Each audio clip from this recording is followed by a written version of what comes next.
Alright, so I've decided to go in this very simple round pot for it. Plenty of space for it to grow.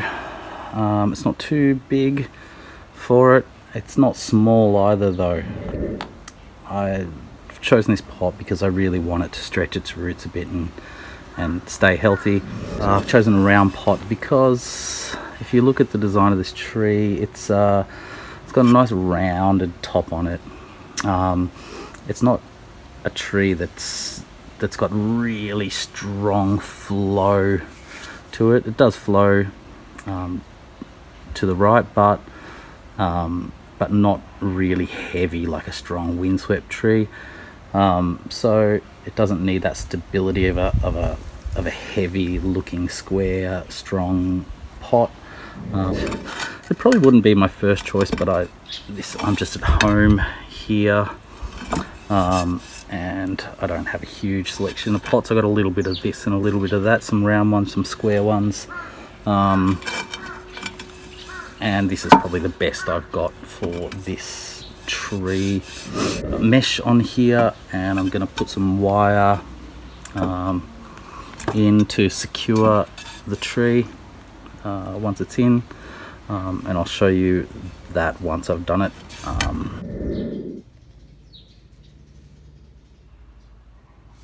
Okay, it's in there, they're ready.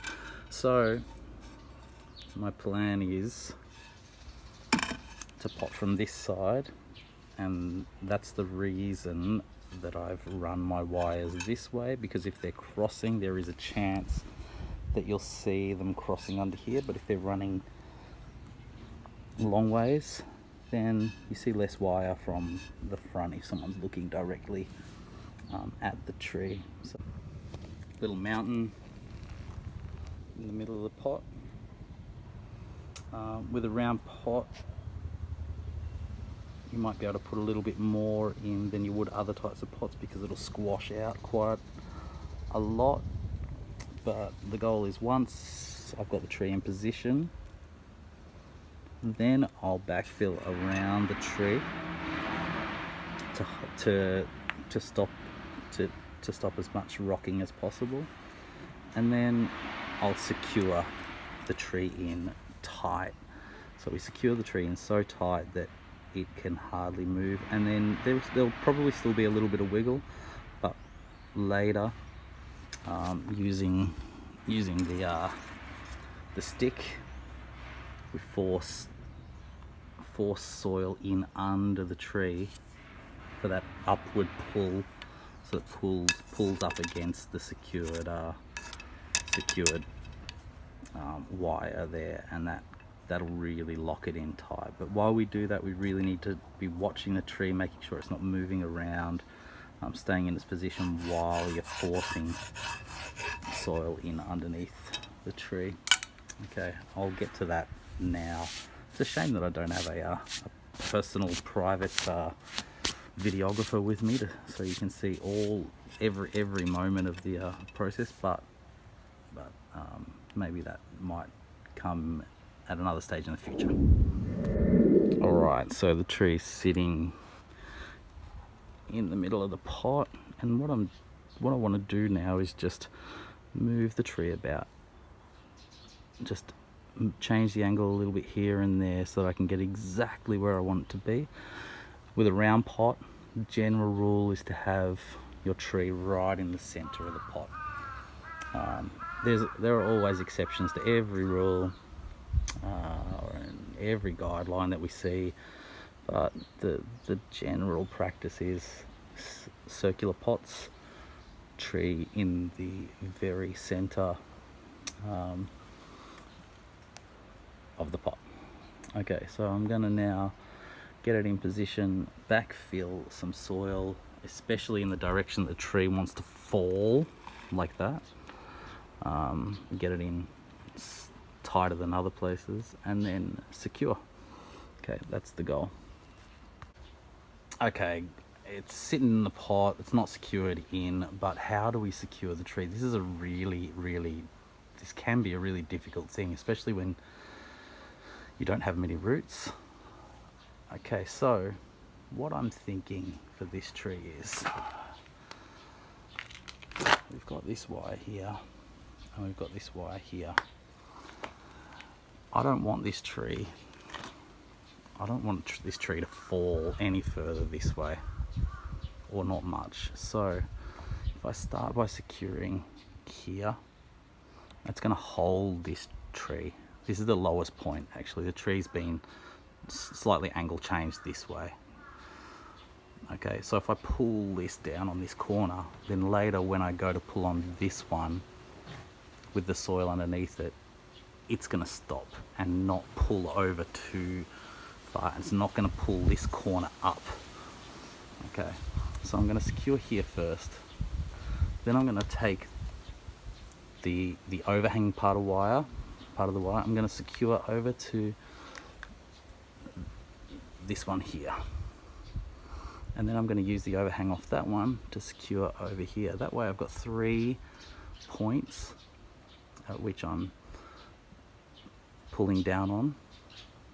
Okay, and that leaves my front clear, and then I'll do a little bit of a test, see if those 3 points are holding it in tight into the pot. If there is still a bit of rock, then I'll probably still have some overhang which I can bring back over to the original first point. It's not if I do that, I definitely want it to come underneath the soil level, but I'll see if I can avoid it. All right, let's see how we go. Okay, put this first one through there. Okay, I'm going to tie it off to that one there. Okay, so got that twisted in. I'm going to use these. I like to use a heavier set of pliers for this, but this is all I've got with me right now, these ginning pliers. But just going to give it a quick yank and then a twist. So I'm not putting much pressure on while I'm twist. Yank and twist, yank and twist. So yeah, meanwhile holding the tree in place. Okay, that's in, that's twisted, that's in stable.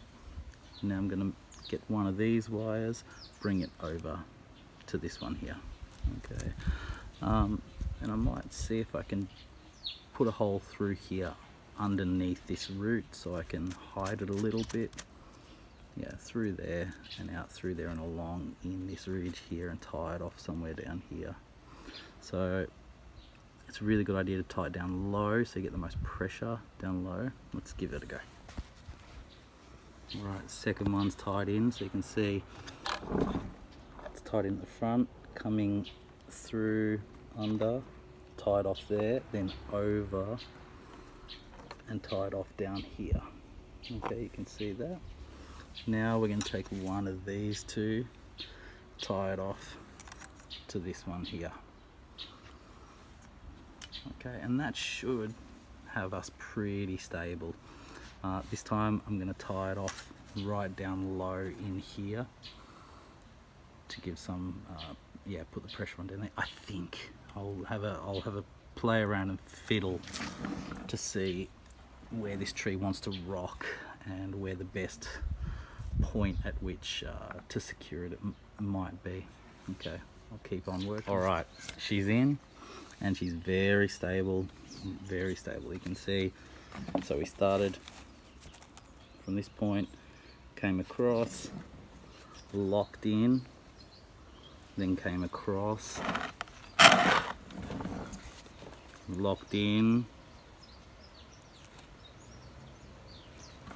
came across, locked in, and we're locked in three points. I will yeah.